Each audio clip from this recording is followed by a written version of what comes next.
మార్చి 26 మహాశివరాత్రి. ఈ రోజు పరమేశ్వరుడిని ఆరాధించడం ద్వారా మంచి ఫలితాలు పొందుతారు.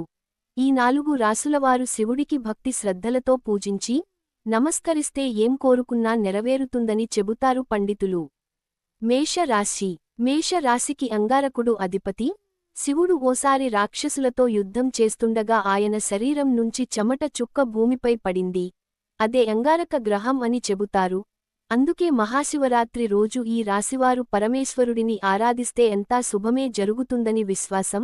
ఈ రోజు శివయ్యను గంగాజంలో, పాలతో అభిషేకించాలి. వృశ్చిక రాశి. వృశ్చిక రాశికి అధిపతి కుజుడు. జాతకంలో ఉండే అతి పెద్ద దోషాల్లో కుజదోషం ఒకటి. అందుకే ఈ రాశివారు మంగళవారం కానీ కృత్తికా నక్షత్రం రోజున కానీ శివాలయంలో కుజుడికి లేదా సుబ్రహ్మణ్యస్వామికి 7000 కుజ జపం చేయించి ఎర్రని వస్త్రంలో కందిపప్పు మూటగా కట్టి తాంబూలం ఇవ్వాలని చెబుతారు. మహాశివరాత్రి రోజు వృశ్చిక రాశివారు శివుడిని పూజిస్తే మానసిక ప్రశాంతత లభిస్తుంది. అప్పటివరకు మీ జీవితంలో ఉండే సంక్షోభం తీరిపోతుంది. మీలో మీకు తెలియకుండా ఏర్పడిన ఓ భయం నుంచి స్వేచ్ఛ లభిస్తుంది. మకర రాశి. మకర రాశికి అధిపతి శని. శని ఎవరో మీకు తెలుసు కదా. స్వయంగా సూర్యుడి పుత్రుడు, శివుడికి భక్తుడు. అందుకే మకర రాశివారిపై శివుడి అనుగ్రహం ఉంటుంది.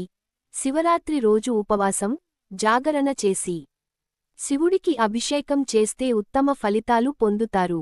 మీరు చేపట్టే పనుల్లో ఉండే అడ్డంకులు తొలగిపోయి విజయం సాధిస్తారు. కుంభరాశి. కుంభరాశికి కూడా శని దేవుడే అధిపతి. అందుకే ఈ రాశివారిపైన శివుడి ప్రత్యేక అనుగ్రహం ఉంటుంది. మహాశివరాత్రి రోజు పరమేశ్వరుడి ఆరాధన కుంభరాశివారికి ఆరోగ్యం, ఐశ్వర్యం, ఆనందాన్నిస్తుంది. ఈ రోజు కుంభరాశివారు నీటితో శివుడిని అభిషేకించాలి. ఈరోజు మీరు చేసే దాన ధర్మాలు రెట్టింపు ఫలితాలను అందిస్తుంది. ఒక రాశిలోని ఫలితాలు మొత్తం ఒక్కరికే వర్తిస్తాయని భావించరాదు.